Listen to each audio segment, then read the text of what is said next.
ఇప్పుడు total expenditure NREGA జరుగుతుందో ఆ టోటల్ ఎక్స్పెండిచర్ 40% రాష్ట్ర ప్రభుత్వం ఖర్చు పెట్టాలని వారు చెప్తా ఉన్నారు.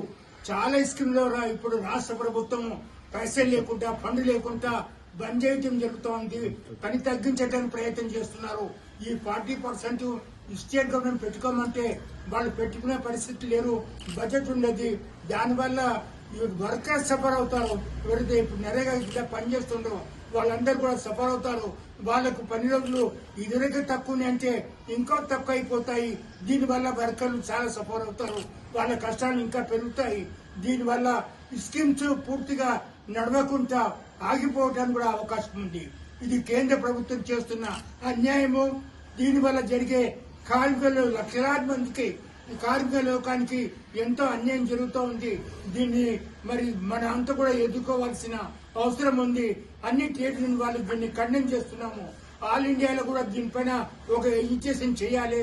ఇది గవర్నమెంట్ ఆఫ్ ఇండియా మరి ఈ పద్ధతిని నరేగా మరి యాక్ట్ కూడా అమెండ్మెంట్ చేసి ఇందులో వసతులు తగ్గించి దాని తర్వాత దాని పేరు కూడా మహాత్మా గాంధీ పేరు కూడా కంప్లీట్ గా తీసేసి దాన్ని మరి వేరే విధంగా వేరే పేరు పెట్టి దాన్ని నడపమని వాళ్ళు ఇచ్చే ఫండ్ తగ్గిస్తామని రాష్ట్ర ప్రభుత్వాలు పెట్టుకోవాలని ఈ విధంగా ఇప్పుడు చేస్తున్న కార్మికుల యొక్క కష్టాలు పెరుగుతాయి.